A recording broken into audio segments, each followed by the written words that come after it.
कैसे होगा, क्या ये पैसा वापस आएगा, क्या देश को फिर मिल पाएगा, क्या इससे देश का विकास हो सकता है? आएगा, अगर आप चाहेंगे तो। हमने चाहा है और आपको बताया है, अब आप भी चाह लेंगे तो आ जाएगा। कैसे आ जाएगा? हमारे देश की संसद के पास इस पैसे को वापस लाने की ताकत है और हमारे देश के सुप्रीम कोर्ट के पास भी इस पैसे को वापस लाने की ताकत है। मैं आपको एक पुरानी बात बताता हूं। आपको याद है एक प्रधानमंत्री हुए, उनका नाम था पीवी नरसिम्हा राव। उनके जमाने में एक यूरिया घोटाला हुआ था, मालूम है? 133 करोड़ रुपए का एडवांस पेमेंट हुआ, यूरिया का एक दाना भी देश में नहीं आया। ये था यूरिया घोटाला। पैसे दे दिए, यूरिया नहीं आया, पेमेंट हो गया, यूरिया नहीं आया। जब जांच हुई तो पता चला कि बहुत बड़ा घोटाला है और वो 133 करोड़ का जो पेमेंट हुआ वो स्विट्जरलैंड की बैंक में जाके जमा हो गया। हां,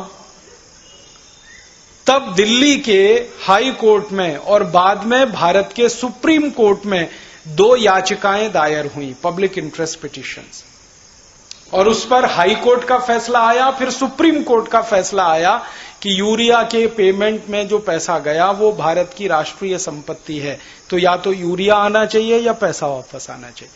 सुप्रीम कोर्ट के इस फैसले के आने के 15 दिन के अंदर 133 करोड़ रुपया स्विट्जरलैंड से भारत में वापस आ गया। हमारा यह कहना है कि अगर यूरिया घोटाले का पैसा आ सकता है तो सभी घोटालों का पैसा आ सकता है। और अगर सुप्रीम कोर्ट यूरिया घोटाले के पैसे को राष्ट्रीय संपत्ति घोषित कर सकता है तो आजादी के 62 साल में जितने घोटाले हुए हैं सभी के धन को राष्ट्रीय संपत्ति घोषित कर देना चाहिए। तो इसको वापस लाने का एक उपाय है कि ये धन राष्ट्रीय संपत्ति घोषित हो जाए। आप बोलेंगे इसमें मामला क्या है? मामला सीधा सा ये है कि अंतर्राष्ट्रीय कुछ कानून हैं, उनमें से एक ये है कि किसी भी देश का राष्ट्रीय धन दूसरे देश में जमा नहीं हो सकता। ये अंतर्राष्ट्रीय नियम है, सब देश इसका पालन करते हैं। हर देश का राष्ट्रीय धन उसी देश की बैंकों में जमा हो सकता है। भारत का राष्ट्रीय धन भारत की बैंकों में जमा होगा, पाकिस्तान का पाकिस्तान की बैंकों में। यह नहीं हो सकता कि भारत का धन राष्ट्र का स्विट्जरलैंड में जमा हो जाए। तो इसका हमें लाभ उठाना है। हमें क्या करना है? या तो हमारे सुप्रीम कोर्ट में हम मुकदमा करें भारत स्वाभिमान की तरफ से, उसकी तैयारी हम कर रहे हैं, जनहित याचिका, पब्लिक इंटरेस्ट पिटीशन, कि ये 72,80,000 करोड़ जो गया 62 साल में, ये भारत की राष्ट्रीय संपत्ति है और कोर्ट में हम आसानी से इसे सिद्ध कर देंगे, इसमें देर नहीं लगेगी। क्यों? हम तो नेताओं की जन्म कुंडली कोर्ट के सामने रखेंगे कि देखो 15 साल पहले इनके पास क्या था, अब क्या है, 10 साल पहले क्या था, अब क्या है, 20 साल पहले क्या था, अब क्या है। पूछ लो इनको बुला बुला के, और जो सही जवाब ना दें तो सबका नार्को टेस्ट करवा लो, उसमें तुम बताएंगे। आपको मैं एक सच्ची बात बताता हूं। आपने एक नाम सुना, अब्दुल करीम तेलगी?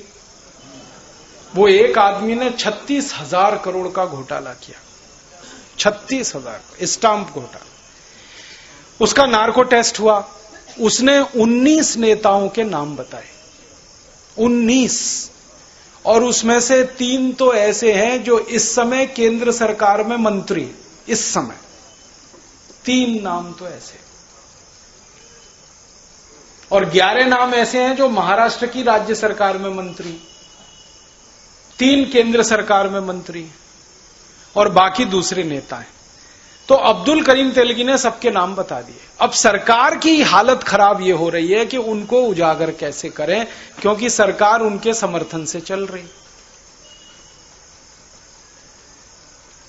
अब सरकार इंतजार कर रही है कि अब्दुल करीम तेलगी मर जाए।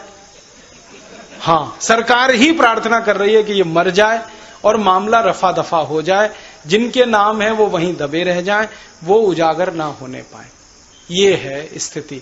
तो मतलब कहने का यह है कि कोई अब्दुल करीम तेलगी 36,000 करोड़ का घोटाला तब कर पाता है जब उसको 19 नेताओं का समर्थन और सहयोग मिलता है।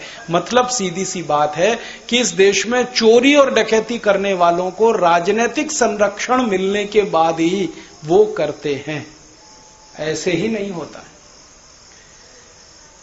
तो हम तो अब्दुल करीम तेलगी जैसे लोगों का नार्को टेस्ट करवा लेंगे तो सबके नाम निकल आएंगे, या इनका ही करवा देंगे तो सबके नाम निकल आएंगे। नाम निकालना कोई महत्व की बात नहीं है। महत्व की बात यह है कि इन्होंने जो लूटा हुआ धन है वो वापस आना चाहिए।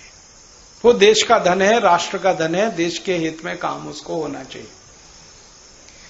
तो इसके लिए एक रास्ता तो हमने अपना, हर साल 18-20 हजार करोड़ का नुकसान करते हैं, फिर हम माइका बेचते हैं, उसमें भी यही नुकसान होता है। हम बहुत बड़े पैमाने पर हिंदुस्तान से चूना पत्थर बेचते हैं। चूना पत्थर आप समझते हैं, कैल्शियम जिससे चूना बनाते हैं। दुनिया के देश हमसे खरीदते हैं क्योंकि उससे सीमेंट बनता है, उसमें भी यही नुकसान होता है। गेहूं बेचते हैं तो यही नुकसान होता है, बासमती चावल बेचते हैं तो यही नुकसान हमको होता है। आपको सुनकर ताज्जुब होगा कि बासमती चावल आप बाजार में खरीदें तो आपको 50 रुपए किलो से कम नहीं मिलेगा। यही बासमती चावल रुपए का अवमूल्यन होने के कारण 2 रुपए किलो में चला जाता है अमेरिका। यही बासमती चावल। चीनी हम बनाते हैं इस देश में, 2 तरह की चीनी बनती है, एक तो छोटे दाने की और एक बड़े क्यूब वाली जो चीनी होती है ना, बहुत महंगी होती है, 35-40 रुपए किलो की, लेकिन अवमूल्यन के कारण 6-7 रुपए किलो में ही बेचनी पड़ती है हमको।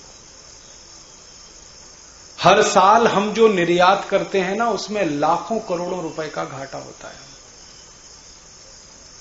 हमारा 1 साल का निर्यात करीब 5 लाख करोड़ रुपए का है इस समय। अगर रुपया और डॉलर बराबर हो तो यही निर्यात 250 लाख करोड़ का होता है 1 साल। इतना नुकसान हम उठा रहे हैं। तो ये नुकसान अब हम ज्यादा दिन नहीं उठाना चाहते। हम चाहते हैं कि रुपया और डॉलर बराबर हो जाए। रुपया और डॉलर कब बराबर होगा? जब हमने लिया हुआ विदेशी कर्ज चुका दिया। जिस दिन हम विदेशी कर्ज चुकाएंगे रुपया डॉलर बराबर हो जाएगा। रुपया डॉलर बराबर होते ही निर्यात की आमदनी 50 गुनी बढ़ जाएगी और आयात का खर्चा 50 गुना घट जाएगा। और दोनों मिला दें तो ये देश तो 2-3 साल में ही सोने की चिड़िया हो जाएगा। चीन तो हमसे टक्कर नहीं ले पाएगा, इतना आगे हम निकल जाएंगे। आज दुनिया में यह कहा जाता है चीन सबसे तेजी से विकास करने वाला देश है। अमेरिका भी चीन से अब पीछे रह गया है। हम चीन के आगे निकल जाएंगे क्योंकि हमारे पास ट्रेड सरप्लस होगा, डेफिसिट नहीं होगा।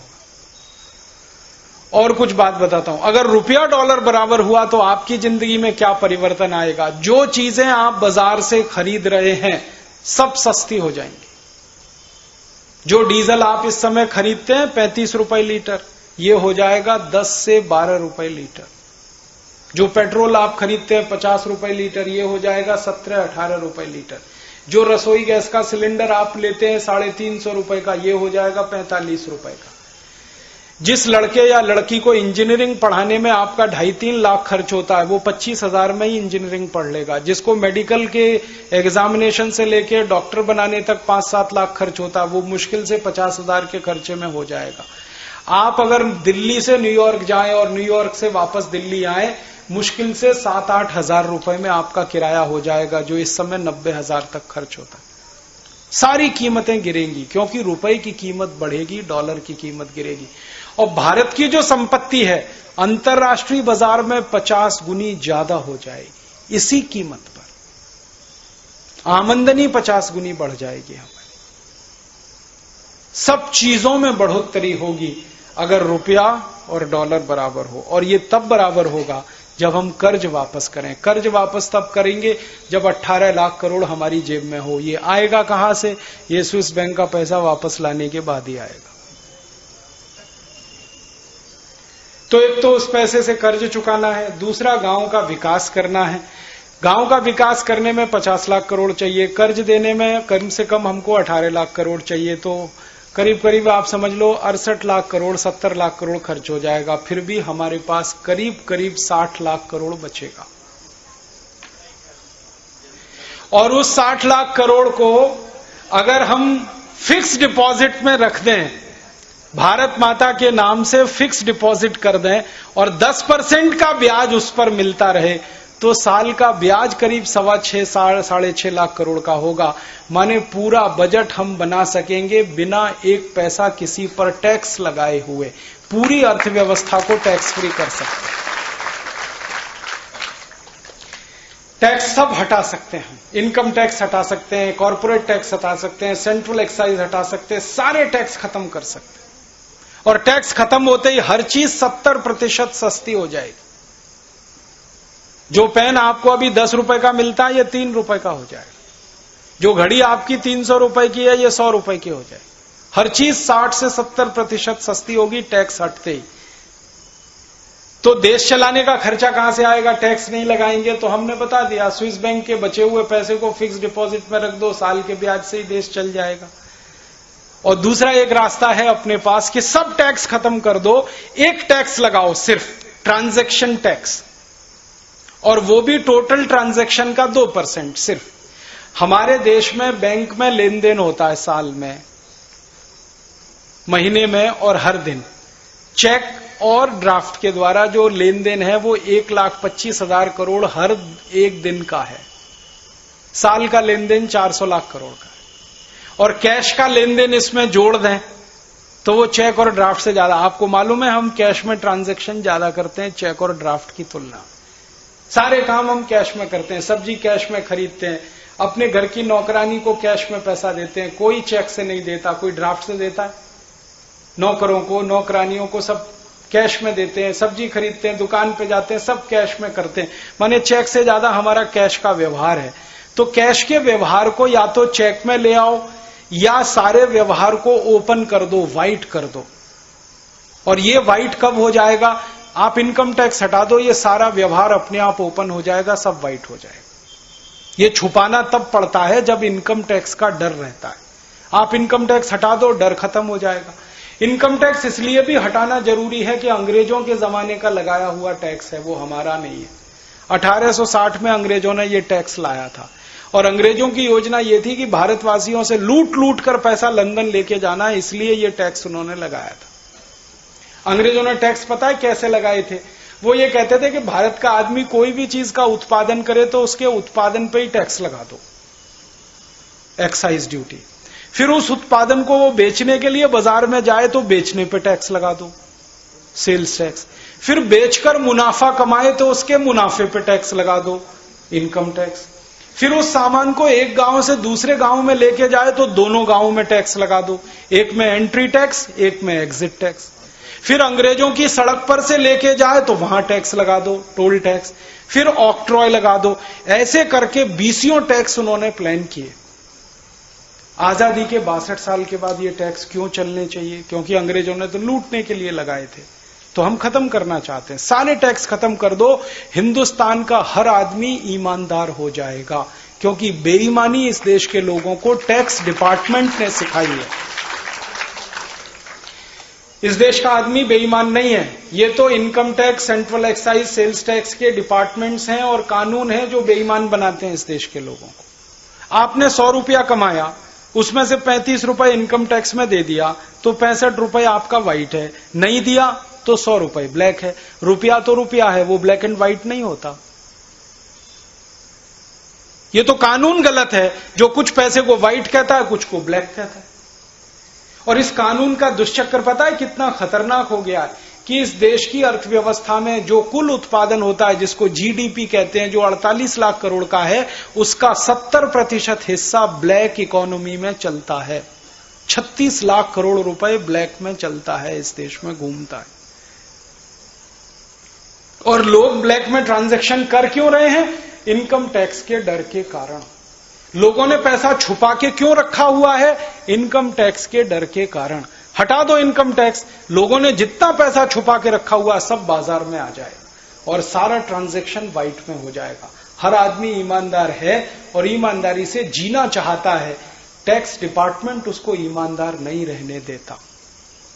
हम चाहते हैं ये इनकम टैक्स खत्म हो जाए, सेंट्रल एक्साइज सब खत्म हो, ट्रांजैक्शन जो हो रहा है इस पर 2% टैक्स लगा दो, तो साल का इकट्ठा होता है रुपया 18,20,000 करोड़, जो इस समय के कलेक्शन से 3 गुना ज्यादा है। सारे टैक्स हम खत्म कर दें और 18,20,000 करोड़ हमें मिले तो हम तो बजट 18,20,000 करोड़ का बनाएंगे, अभी तो 10 लाख करोड़ का बनता है। बिना किसी से भीख मांगे हुए, बिना किसी से दान मांगे हुए अपने पैरों पर इस देश को खड़ा करेंगे, स्वावलंबी बनाएंगे, और जो स्वावलंबी होता है वही स्वाभिमानी हो सकता है। हमें एक स्वाभिमानी भारत का निर्माण करना है, इसीलिए भारत स्वाभिमान अभियान हमने शुरू किया है और इस स्वाभिमानी भारत के निर्माण का ये रास्ता है। अब आप बोलेंगे जी हम क्या करें, आप इसमें हमारी मदद करो तभी ये होगा, आपकी मदद के बिना नहीं होगा। हम अगर अकेले कर लेते इस काम को तो मैं हरिद्वार से 2000 किलोमीटर चल के आपके बीच में नहीं आता, अकेला अगर कर लेता मैं इस काम को, या स्वामी रामदेव जी कर लेते अकेले तो मैं नहीं आता।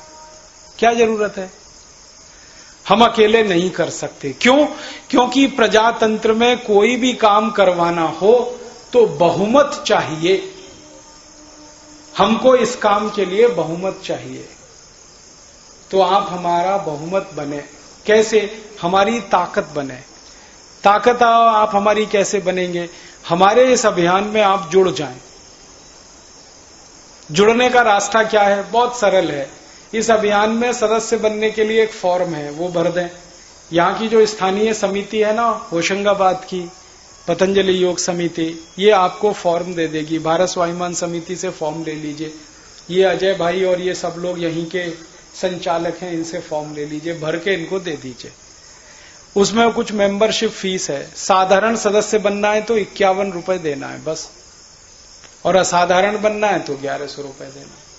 तो मेंबरशिप आप कर दीजिए, तो हमें थोड़े फंड्स मिल जाएंगे काम करने के लिए और आप हमसे जुड़ जाएं। हमारी शक्ति जैसे जैसे बड़ी होती जाएगी ये सब काम हम आसानी से करा लेंगे। क्यों? संघे शक्ति कलयुगे, कलयुग में संगठन की शक्ति ही बड़ी होती है। सतयुग जब होता हो तब राजा की शक्ति बड़ी होती थी, अब कलयुग में संगठन की शक्ति बड़ी है, तो हमें संगठन की शक्ति खड़ी करनी है। हमें 5 करोड़ 7 करोड़ 10 करोड़ लोग ऐसे जमा करने हैं। हिंदुस्तान की सभी राजनीतिक पार्टियों के पास कुल मिलाकर 4 करोड़ सदस्य हैं, सबके पास। BJP, Congress, Janata Dal, CPM, CPI, Samajwadi party, Bahujan Samaj party, 40 और 8 48 पार्टियों के पास 4 करोड़ मेंबर हैं। हमारी कोशिश है कि 5 करोड़ हमारे पास हो जाएं, वो 48 एक तरफ हो जाएं तो भी हमारी लाइन उनसे बड़ी है। और जिस दिन 5 करोड़ हो जाएंगे तब इनकी नाक में हम नकेल डाल देंगे। ये सब वही करेंगे जो हम कहेंगे, कुछ और कर ही नहीं सकते। हम डिक्टेशन देंगे और ये नियम बनाएंगे, नीतियां बनाएंगे। ऐसी स्थिति हम इस देश में लाना चाहते हैं। सरकार किसी की भी हो, हमें कोई फर्क नहीं पड़ता, बीजेपी की या कांग्रेस की। हम बताएंगे ये कानून बनाओ तो वो बनाएंगे, हम कहेंगे ऐसी नीति चलाओ तो वो चलाएंगे। नहीं चलाएंगे कान पकड़ के उतारेंगे, दूसरे को बिठाएंगे, हम नहीं बैठेंगे वहां जाकर। भारत स्वाभिमान का स्पष्ट कहना है कि हमें सत्ता और सिंहासन नहीं चाहिए, लेकिन हमारा दूसरा भी स्पष्ट कहना है कि सत्ता और सिंहासन पर बैठे हुए लोग अगर इसी मद में चूर रहें, लूटते रहें, घोटाले करते रहें, भ्रष्टाचार करते रहें, तो 1 मिनट उनको चैन की नींद सोने नहीं देंगे हम। वो अब खबरदार हो जाएं और सावधान हो जाएं। इसी के लिए ये सारा अभियान है। तो आप हमारे संगठन से जुड़िए, थोड़ी हमारी ताकत बड़ी होगी और इस ताकत पर या इसके दम पर ये काम हमें करना है पूरे देश में। और एक छोटी सी अपील कह के मैं खत्म करता हूं मेरी बात को, फिर आपके प्रश्नों के उत्तर दूंगा कि आप अपने व्यक्तिगत जीवन में भी एक काम करें, उससे भी देश को थोड़ा फायदा हो जाए तो अच्छा है। ये तो हम सार्वजनिक जीवन में जो करेंगे वो बात मैंने कही। आपके व्यक्तिगत जीवन में थोड़ा बदलाव करें, थोड़ा चेंज करें इस देश के फायदे के लिए। क्या बदलाव करें आप पूछेंगे, तो सीधी सी बात है, कर्ज बहुत है देश पे। अब जब ज्यादा कर्ज हो जाता है किसी देश पे तो क्या करना चाहिए, इसको ऐसे सोचने की कोशिश करिए, हमारे घर पर बहुत कर्ज हो गया, अब हम क्या करें। तो हम दो ही काम करेंगे, या तो घर के खर्चे घटाएंगे या घर की आमदनी बढ़ाएंगे। दो ही काम करेंगे ना। घर के ऊपर अगर कर्ज बढ़ता है तो घर के खर्चे घटाते हैं और आमदनी बढ़ाते हैं। तो देश हमारा बड़ा घर है, इसके ऊपर बहुत कर्ज हो गया है, तो देश के खर्चे घटाइए और देश की आमदनी बढ़ाइए। ये मेरी आपसे व्यक्तिगत अपील है। तो आप बोलेंगे इसके लिए क्या करें, इसके लिए अपनी जिंदगी में थोड़ा बदलाव करिए, थोड़ा थोड़ा, ज्यादा नहीं। देश का खर्चा घटाना माने एक एक देश का नागरिक उसका खर्चा घटाना। तो कहां से खर्चा घटेगा, तो आप अपनी जिंदगी को सवेरे से शाम तक देखिए, आप क्या क्या फालतू खर्चा ऐसा कर रहे हैं जिसको बचाया जा सकता है। फालतू खर्चा क्या क्या कर रहे हैं, तो मैं आपको बता सकता हूं क्या क्या फालतू खर्चा आप कर रहे हैं जिसके बिना आपका जीवन बहुत अच्छे से चल सकता है। ना खर्च करें वो पैसा तो भी जीवन चल सकता है। सबसे बड़ा फालतू खर्चा ये जो देश कर रहा है चाय पीने में। सवेरे से लेकर शाम तक हम जितनी चाय पी जाते हैं, एक साल में वो 70 करोड़ किलोग्राम होती है, और 1 किलो चाय 150 रुपए की आती है। तो 70 करोड़ किलोग्राम चाय को गुणा करेंगे तो 90,000 करोड़ से ऊपर का बिल बैठता है चाय पीने का इस देश का। ऐसे मूर्ख लोग हैं इस देश में, उठते ही चाय। हाँ, कुछ भी काम बाद में करेंगे, चाय पहले पिएंगे। संडास और टट्टी भी बाद में जाएंगे, चाय पहले पिएंगे। कहते हैं टट्टी उतरती नहीं बिना चाय पिए। उठते ही चाय पीते और सोते चाय। और सरकारी दफ्तरों में तो चाय के अलावा कुछ होता ही नहीं है। जब कभी चले जाओ, कहां गया भाई आदमी, चाय पीने गया, कहां गया, चाय पीने गया। सारे रिश्वत के काम चाय के नाम पर, सारे घूसखोरी के काम चाय के नाम पर। चाय पीने चलो, दे दो पैसे। वो कहते हैं ना, कोई भी कर्मचारी कहेगा जी चाय पीने चलो, समझ लो पैसे मांग रहा है।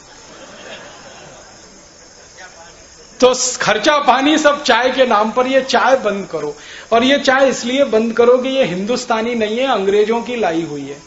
अंग्रेजों के पहले इस देश में कोई चाय पीता नहीं था, क्योंकि हमें जरूरत ही नहीं चाय पीने की।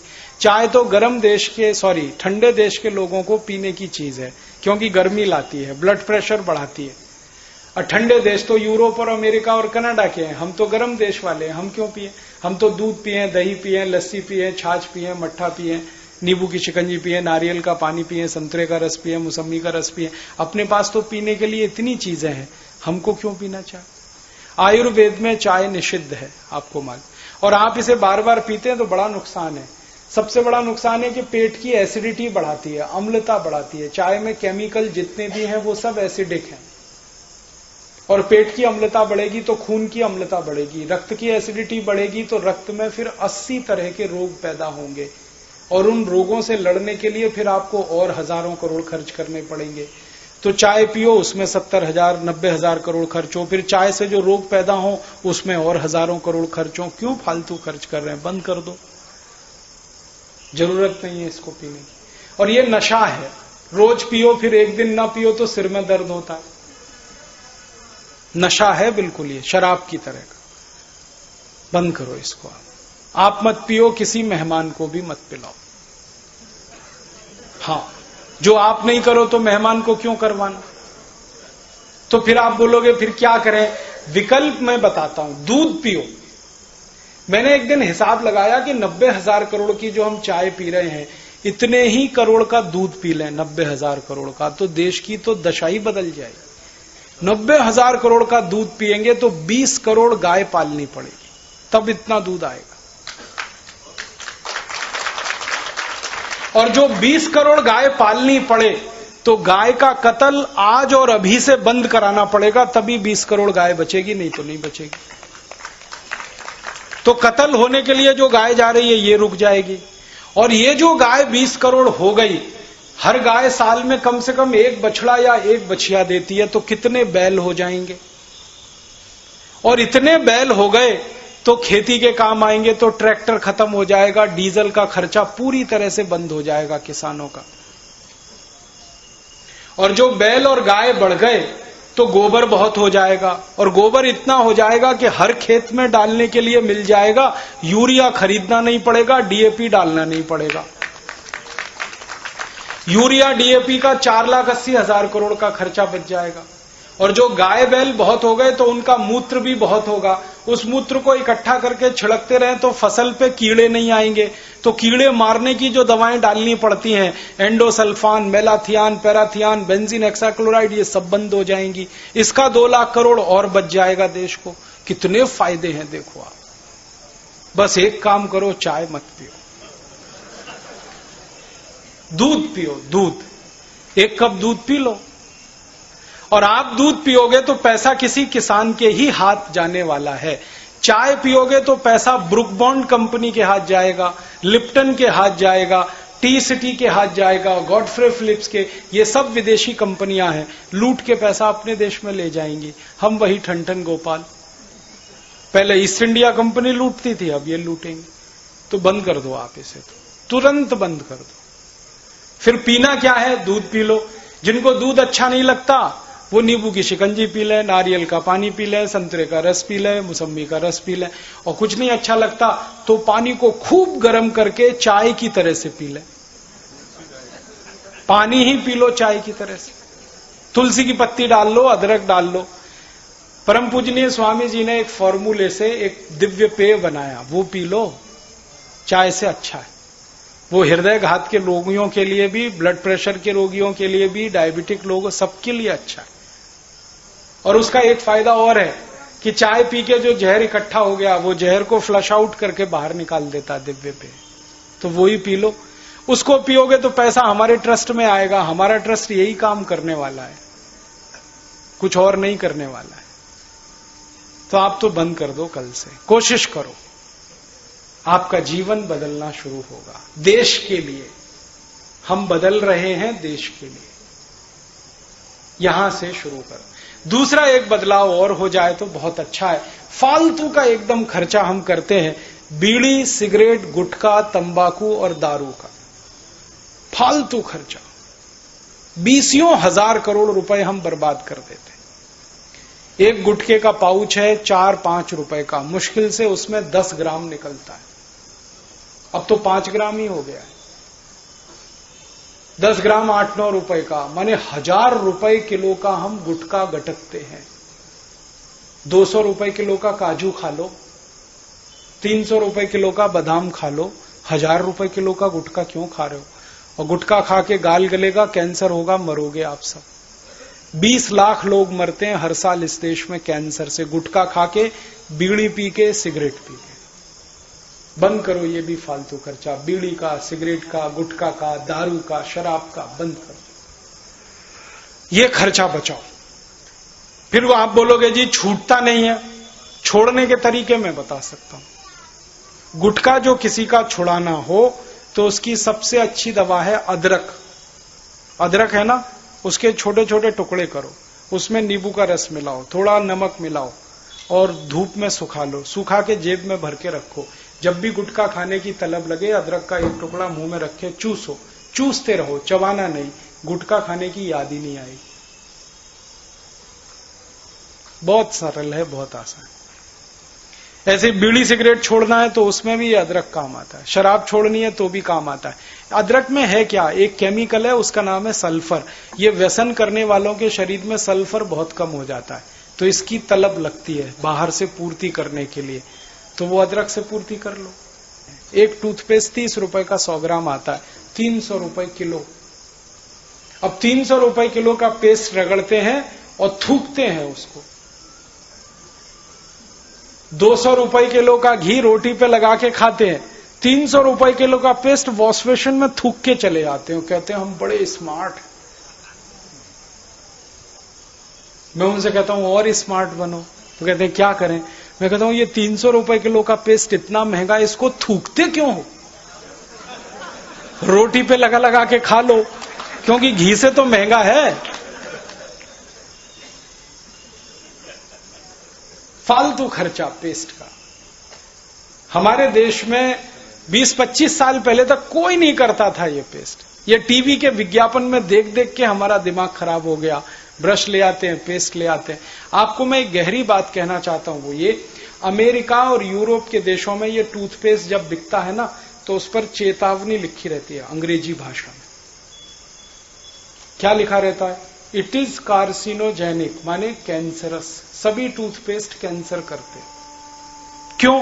टूथपेस्ट बनाने में केमिकल डाला जाता है, उसका नाम है सोडियम लॉरेल सल्फेट, वो कैंसर करता है। और ये केमिकल डाले बिना पेस्ट नहीं बन सकता। टूथपेस्ट जब आप घिसते हो तो झाग बनता है ना, वो झाग बनाने वाला केमिकल यही है, सोडियम लॉरेल सल्फेट। यही केमिकल होता है शेविंग क्रीम में, यही केमिकल होता है वॉशिंग पाउडर में, यही केमिकल है डिटर्जेंट पाउडर में, वही केमिकल है टूथपेस्ट में, वही केमिकल है शैम्पू में। सब में एक ही केमिकल है, सबकी क्वालिटी एक ही है। अब हम पढ़े लिखे लोगों को क्या लगता है, जो पेस्ट में झाग ज्यादा बने वो उतना ही अच्छा, तो शैम्पू से दांत साफ करो, फिर तो बहुत झाग बनता है उसमें। शेविंग क्रीम लगाओ दांतों में, खूब झाग देगी। ये झाग बनाने वाला केमिकल बहुत खराब है। अमेरिका में तो दांतों के डॉक्टर है ना, वो पेशेंट को जब समझाते हैं तो एक ही बात कहते हैं, डोंट यूज टूथपेस्ट। वो कहते हैं यूज ओनली टूथब्रश। वो कहते हैं खाली ब्रश से दांत साफ कर लो, इस पे पेस्ट मत लगाओ, क्योंकि कैंसरस है। तो आप छोड़ दो इसको, कुछ अच्छा नहीं। और एक महत्व की बात है कि सब toothpaste, Colgate, Closeup, Pepsodent, Cibaca, foreign, जितने भी हैं, ये मरे हुए जानवरों की हड्डियों से बनते। हमारे देश में हजारों कत्ल खाने चलते हैं, 36,000 कत्ल खाने हैं इस देश में जो चलते हैं। उनमें 4.5 करोड़ जानवर कटते हैं हर साल।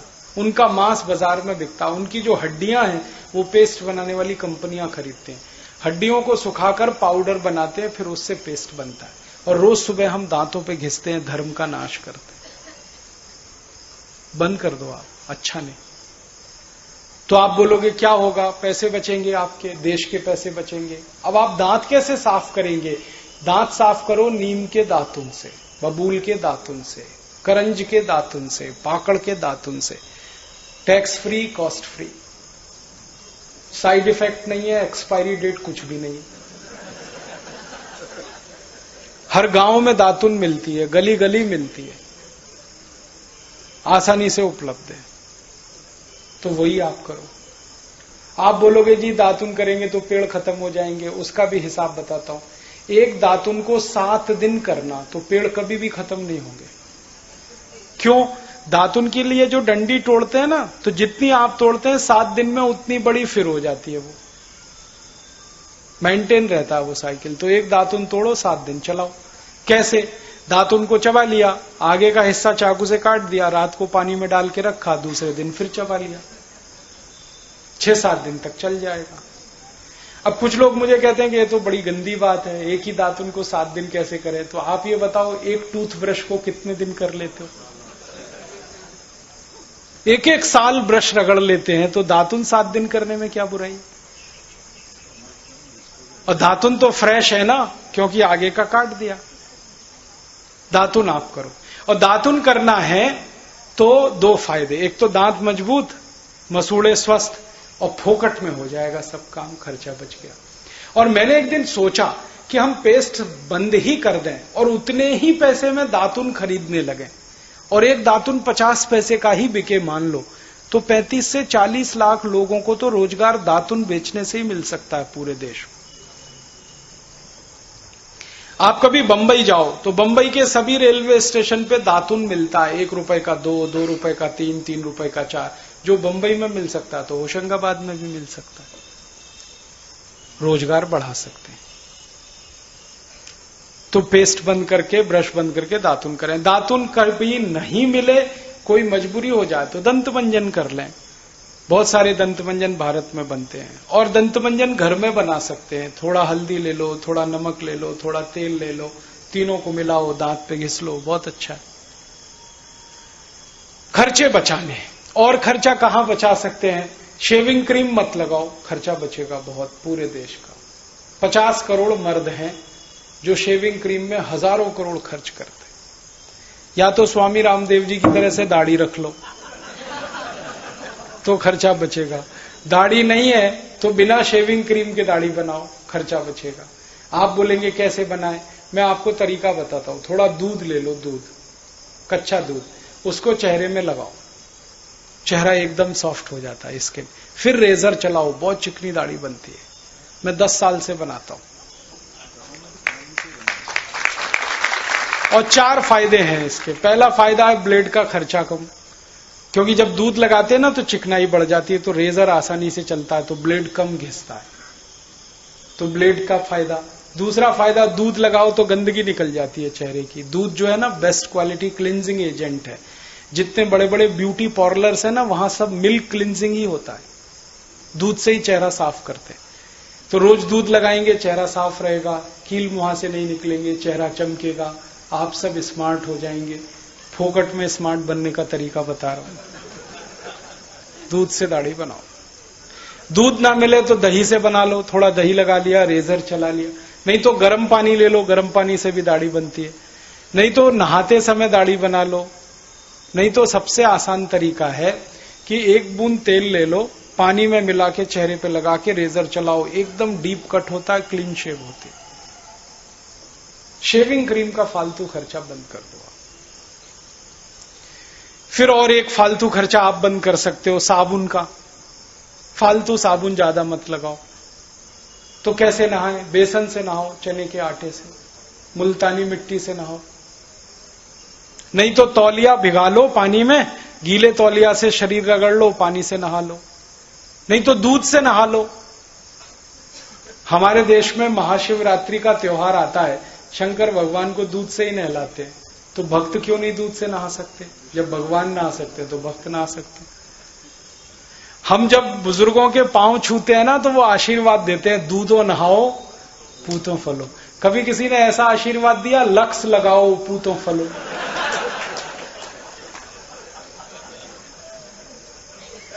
या लाइफ बॉय लगाओ पुत्रियां फलो?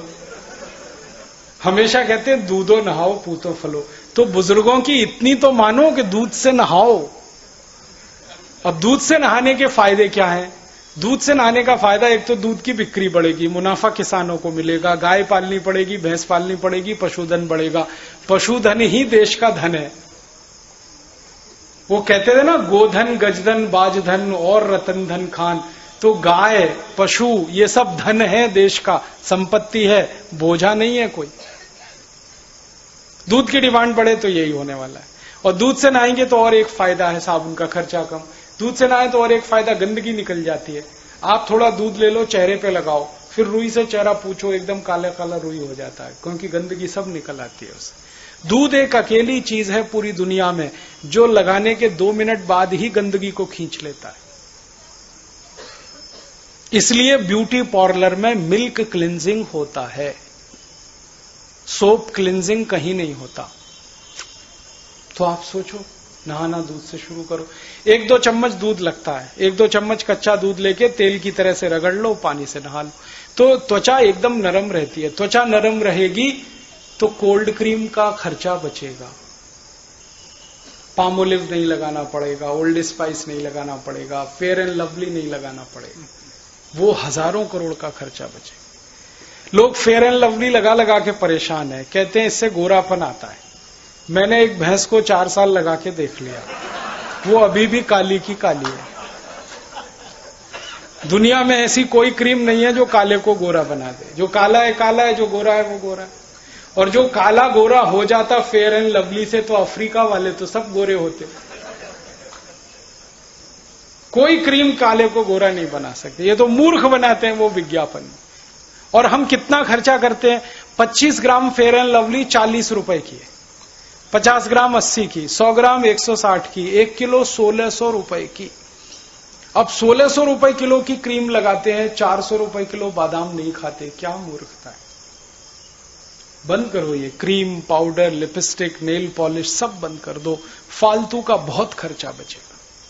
फिर आप कहेंगे जी सुंदरता नहीं आएगी। सुंदरता गुण, कर्म और स्वभाव से आती है, क्रीम पाउडर लिपस्टिक से नहीं आती। जिसके गुण अच्छे हैं, कर्म अच्छे हैं, स्वभाव अच्छा है, वो सबसे ज्यादा सुंदर है। ये हमेशा याद रखो आप। और हम किसी को भी याद करते हैं ना, तो गुण, कर्म, स्वभाव पर याद करते हैं, सुंदरता से किसी को याद नहीं किया जाता इस देश में। हम झांसी रानी लक्ष्मीबाई को याद करते हैं इसलिए कि बहुत गोरी थी, या कित्तूर चन्नम्मा को इसलिए याद करते हैं कि बड़ी गोरी थी, सुंदर थी। नहीं, उसने काम ऐसा किया देश के लिए, इसलिए याद करते हैं। कर्म किया, गुण उसमें ऐसे थे, तो गुण याद रखे जाते हैं, कर्म याद रखा है। कभी कोई आदमी मरता है ना, तो ऐसे कोई याद नहीं करता, ओ मर गया, कितना गोरा था बेचारा, मर गया। कोई याद नहीं करता। हमेशा याद करते हैं, ओ कितना गुणी था, देशभक्त था, राष्ट्रभक्त था, धर्म प्रेमी था, मर गया, ऐसे याद करते। गुण याद होते हैं, कर्म याद होते हैं, स्वभाव याद होता है। सुंदरता याद नहीं रहती, क्योंकि सुंदरता क्षणिक है, नश्वर है, हमेशा नहीं रहती। क्यों फंस गए इसमें फिर क्रीम पाउडर लिपस्टिक? हम तो हिंदुस्तानी लोग कहते हैं आत्मा की सुंदरता की बात है, शरीर में कहां फंसे। तो ये थोड़ा आप बदलने की कोशिश करो, बहुत देश का धन बचेगा। मैंने एक दिन छोटे छोटे ये हिसाब निकाले तो पता चला कि 2,32,000 करोड़ रुपए हम बचा सकते हैं अगर जिंदगी में एक सूत्र पालन करें, सिंपल लिविंग, हाई थिंकिंग। जीवन सरल हो, विचार उच्च से उच्चतम, इतने से ही 2,32,000 करोड़ बचा सकते। तो आप बचाने की कोशिश करो। अगर आपकी जिंदगी एक जोड़े जूते में चलती है तो दूसरा मत खरीदो, तब तक जब तक वो फटे नहीं। एक जोड़े चप्पल में जिंदगी चलती है तब तक मत खरीदो जब तक वो फटे नहीं। 2 शर्ट 2 पैंट जब तक चल रहे हैं तब तक दूसरा मत बनवाओ जब तक पहला फटे नहीं। इस तरह का सोचना अगर हम शुरू कर दें, भगवान ने हमें गरीब नहीं बनाया, लेकिन हम गरीबी को समझकर, सोचकर अपने जीवन में धारण करें, ताकि 84 करोड़ हमारे गरीब अमीर हो जाएं, समृद्धशाली हो जाएं, वैभवशाली हो जाएं। हमें उनके लिए ये सोचना है। आप बस अपने जीवन में करो। और भारत का हर महान व्यक्ति यही किया। गांधी जी को देखो, बैरिस्टर पास, LLB, LLM सब किया, टाई लगाने वाले, सूट पहनने वाले, कोट पहनने वाले सब छोड़ दिया, लंगोटी धारण कर लिया। उसी दिन से देश ने उनको महात्मा कहना शुरू कर दिया। श्री राम ने घर छोड़ दिया, महल छोड़ दिया, सुख छोड़ दिया, सुविधाएं छोड़ दी, वन में चले गए, कष्ट झेलना शुरू किया, तभी उनको मर्यादा पुरुषोत्तम कहना हमने शुरू किया। महावीर ने जब अपना घर छोड़ा, परिवार छोड़ा, वैभव छोड़ा, संसार छोड़ा, तो हमने उसको तीर्थंकर कहना शुरू कर दिया, भगवान मान लिया। गौतम बुद्ध ने जब सब कुछ छोड़ा, महल, सुख, सुविधाएं, तब उनको महात्मा कहा गया। इस देश में जिसने जितना ज्यादा त्याग किया वो उतने ही ऊंचे सिंहासन पर बैठा। यही हमारी परंपरा है। भोग करना हमारी परंपरा नहीं है, त्याग करना। और त्याग करना तो देश के लिए, समाज के लिए, अपने भाई बांधवों के लिए। ये सोचकर अगर हम अपने जीवन को फिर से रीडिजाइन करें तो बहुत लाभ इस देश को होता है। और एक छोटी सी बात और, कि आप कुछ अपने जीवन में ऐसा करो, खर्चा और कम हो सकता है। बीमार पड़ना बंद कर दो, बहुत खर्चा बचेगा। हर साल हम 6.5 लाख करोड़ रुपए खर्च करते हैं बीमारियों के इलाज पर, और इलाज नहीं हो पाता। कोई बीमारी ठीक नहीं हो रही, ना ब्लड प्रेशर ठीक हो रहा है, ना डायबिटीज ठीक हो रही है, ना हार्ट अटैक, ना कार्डियक अरेस्ट, ना ब्रेन हेमरेज, एक भी बीमारी ठीक नहीं हो रही। 6.5 लाख करोड़ खर्च कर रहे हैं हर साल। तो रास्ता क्या है? बीमार पड़ना बंद करो, तभी बीमारी ठीक होगी। बीमार पड़कर इलाज करें और पैसा खर्च करें, ये तो मूर्खता है।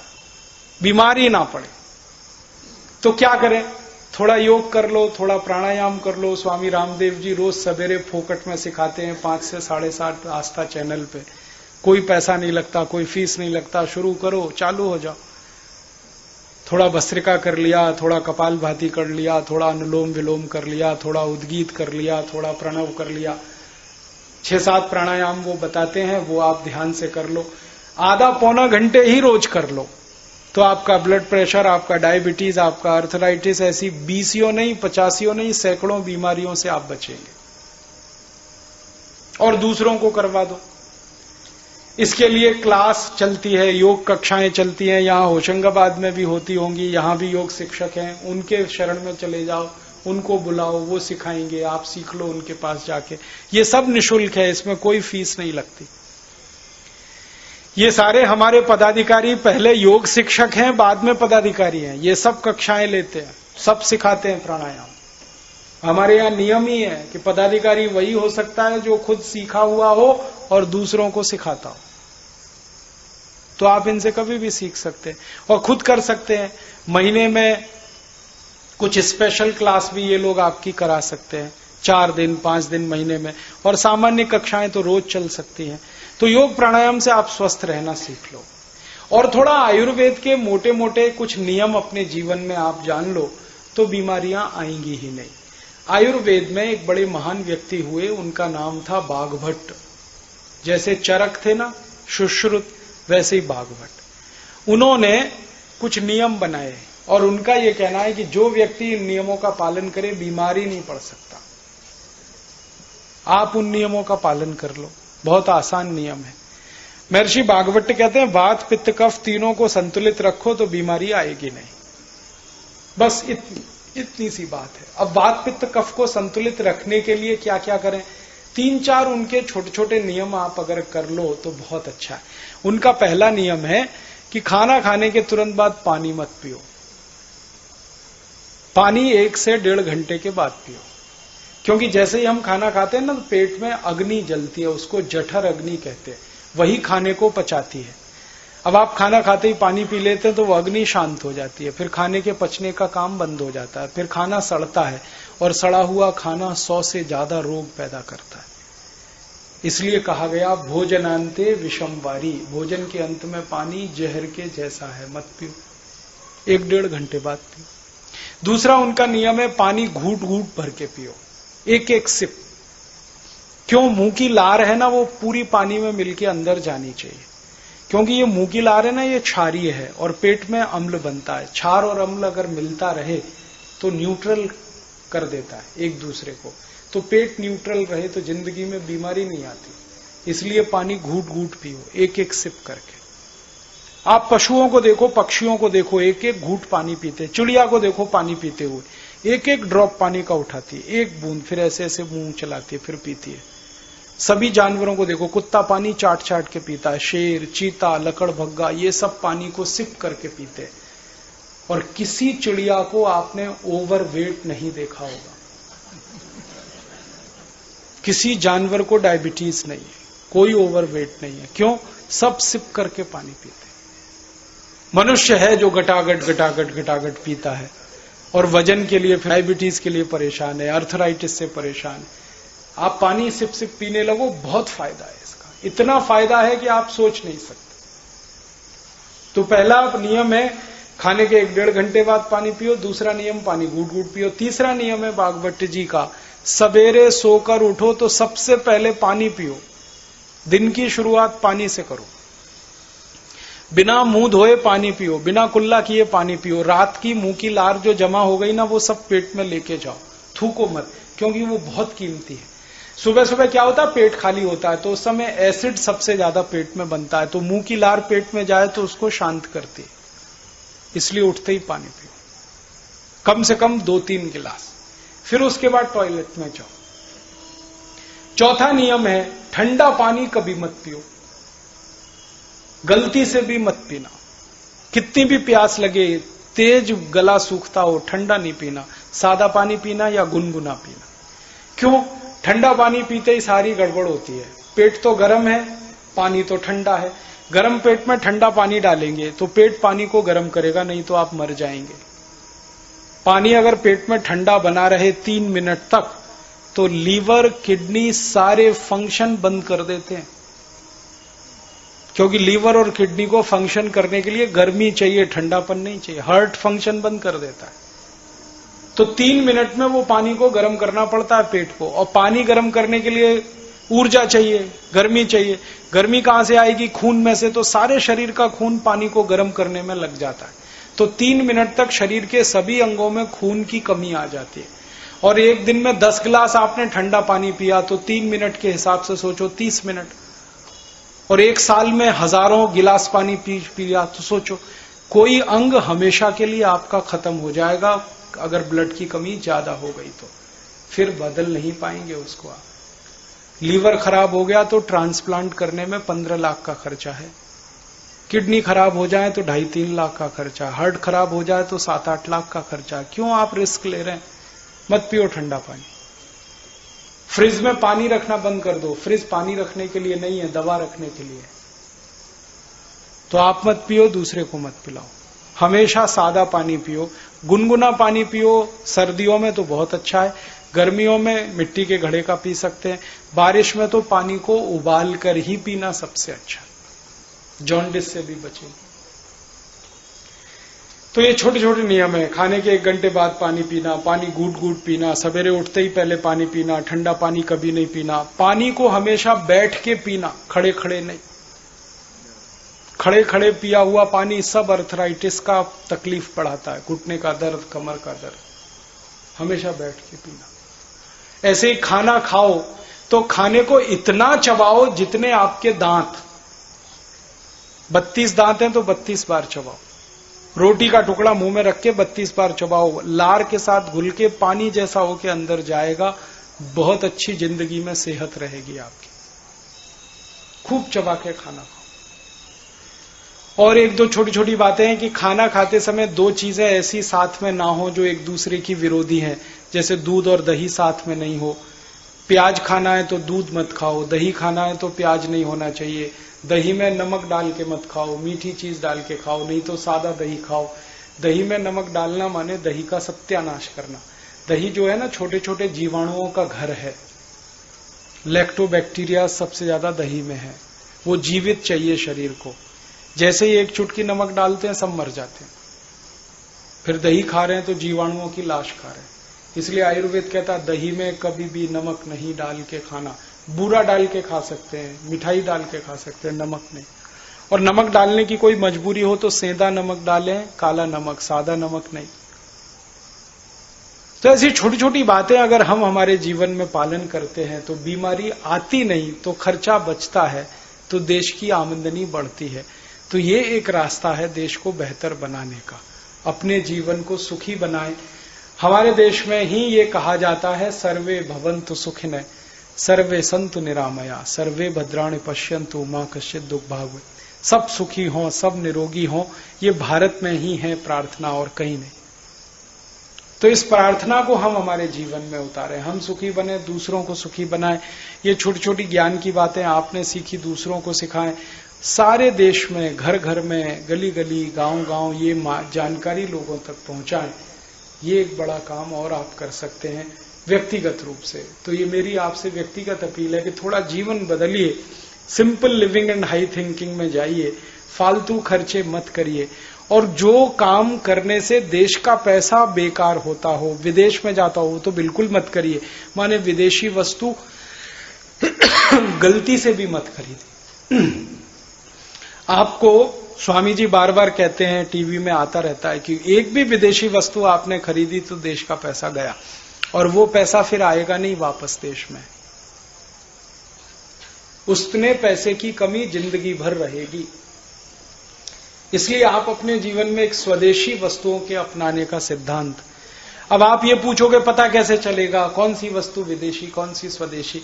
उसके लिए एक पत्रक बनाया है, जीवन दर्शन एक पुस्तक है, उसमें पीछे छपा हुआ है, आप ले सकते हैं। योग समिति वाले आपको दे सकते हैं, छाप के अलग से भी दे सकते हैं। वो जानकारी आपको हो जाएगी। बस मन में संकल्प आप करें। तो ये छोटे छोटे कुछ संकल्प आप करें देश के लिए, समाज के लिए। ये निवेदन करने आया। इतनी देर मैंने आपसे ये सब बातें की, आपने बड़े ध्यान से सुनी, मैं आपका आभारी हूं। आप इन बातों को दूसरों को सुनाएंगे और भी आभारी रहूंगा।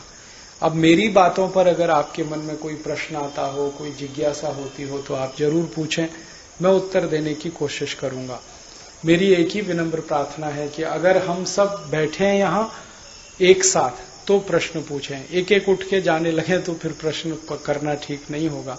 तो आप सब बैठेंगे, मैं भी बैठूंगा। प्रश्न करना है तो साथ में सुने, हो सकता है वो प्रश्न आपके भी काम आ जाए आपके जीवन में।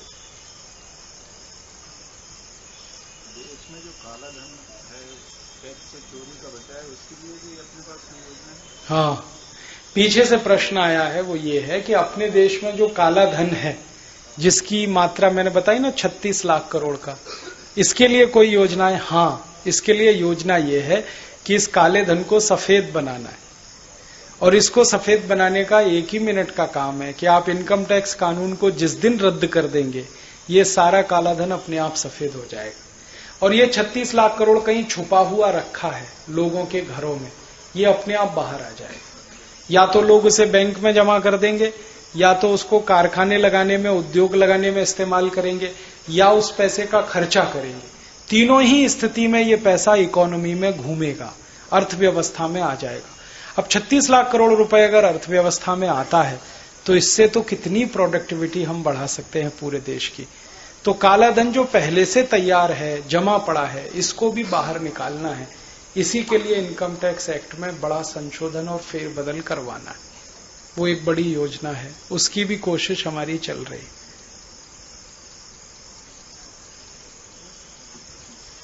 और कोई प्रश्न?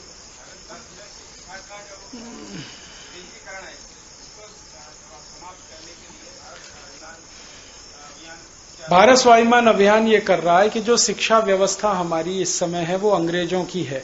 मैकॉले नाम का एक अंग्रेज आया, उसने शिक्षा का पाठ्यक्रम बनाया, उसके आधार पर स्कूल चलते हैं सारे के सारे।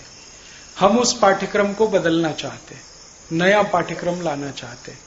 उसके लिए एक स्वदेशी शिक्षा का मॉडल हम बना रहे हैं और उसमें गुरुकुलों की व्यवस्था शुरू करने फिर से जा रहे हैं। पहले जो गुरुकुल हमारे यहाँ होते थे उनकी विशेषता सबसे बड़ी ये थी कि वो निशुल्क होते थे, माने शिक्षा सभी के लिए उपलब्ध होती थी, वो गरीब हो या अमीर हो।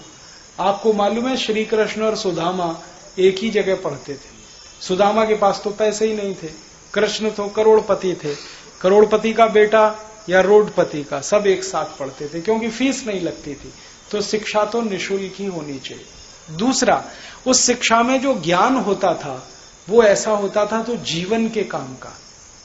अभी जो शिक्षा है इसमें ज्ञान ऐसा है जो जिंदगी में कभी काम नहीं आता। जैसे मैं खुद मेरे से प्रश्न करता हूं, मैंने गणित पढ़ा, मॉडर्न एल्जेब्रा पढ़ा, उसमें x plus Y whole square पढ़ा, x minus Y whole square पढ़ा, x plus Y whole cube पढ़ा, x minus Y whole cube पढ़ा, खूब रटा, इम्तहानों में लिखा, नंबर भी लाया, लेकिन वो आज तक मेरी जिंदगी में काम नहीं आया। एक भी दिन काम नहीं आया x plus Y whole square. जब काम नहीं आया तो क्यों पढ़ा मैंने? मेरे टीचर कहते हैं काम उनको भी नहीं आया लेकिन उन्होंने मुझे पढ़ाया, क्योंकि उनको किसी ने पढ़ाया। तो ये भेड़िया दसान क्यों चलाना? तो जो ज्ञान काम नहीं आता उसको पूरा हटा देना ही अच्छा है, वो बोझा है। और जो हमें याद नहीं रहता वो भी हटा देना अच्छा है। हमें बहुत सारी चीजें याद नहीं है हमारी पढ़ाई की, क्योंकि वो काम की नहीं है इसलिए याद नहीं है। जो चीजें रोज काम आती हैं वो याद रहती हैं, जो रोज काम नहीं आती वो बेकार है। तो जो याद नहीं रहने वाला वो हटा दें, जो काम का नहीं है वो हटा दें। परिणाम जानते हैं क्या होगा? 12वीं तक की शिक्षा किसी भी विद्यार्थी को 2-3 साल में ही मिल जाएगी। उसका समय बच जाएगा, उसका नॉलेज बढ़ जाएगा। और फिर प्रोफेशनल एजुकेशन में भी हम यही कर सकते हैं, इंजीनियरिंग और मेडिकल साइंस में। तो ये हम करना चाहते हैं। और हम क्या करना चाहते हैं? सारी शिक्षा मातृभाषा में या स्थानीय भाषा में, मराठी, तमिल, तेलुगु, मलयालम, कन्नड़, गुजराती, उड़िया, आसामी या हिंदी, इनमें पूरी पढ़ाई हो। अंग्रेजी बिल्कुल खत्म हो। अंग्रेजी किसी को सीखनी है भाषा के रूप में तो सीखे, जिनको विदेश जाना है, विदेश व्यापार करना है, वो अंग्रेजी सीखे। सबको मार मार के अंग्रेजी क्यों सिखाना? उससे उसका दिमाग कुंठित होता है। हमारे देश में पता है बहुत प्रतिभाशाली बच्चे हैं लेकिन अंग्रेजी में हमेशा फेल होते हैं, इसलिए आगे नहीं बढ़ पाते। उनका गणित अच्छा है, उनका फिजिक्स अच्छा है, उनका केमिस्ट्री अच्छा, अंग्रेजी खराब है। और अंग्रेजी खराब होने में हैरानी क्या है, क्योंकि अंग्रेजी हमारी भाषा नहीं है, खराब तो होनी चाहिए। हमें अंग्रेजी क्यों आनी चाहिए? इंग्लैंड में किसको हिंदी आती है? जो हमें अंग्रेजी आनी चाहिए। जब वो हिंदी सीखने के लिए परेशान नहीं है तो हम अंग्रेजी सीखने के लिए क्यों मारामारी कर रहे हैं? और हम ऐसे मूर्ख लोग हैं जो अंग्रेजी का बाजा बजाते रहते हैं हमेशा, अंग्रेजी राष्ट्रभाषा, अंग्रेजी अंतर्राष्ट्रीय भाषा। दुनिया में 200 देश हैं, सबका मैंने पता कर लिया, सिर्फ 14 देशों में अंग्रेजी चलती है, बाकी कहीं नहीं चलती। फ्रांस में फ्रेंच चलती है, जर्मनी में जर्मन चलती है, स्वीडन में स्वीडिश चलती है, डेनमार्क में डेनिश चलती है, रूस में रशियन चलती है, जापान में जापानीज चलती है, चीन में चाइनीज चलती है।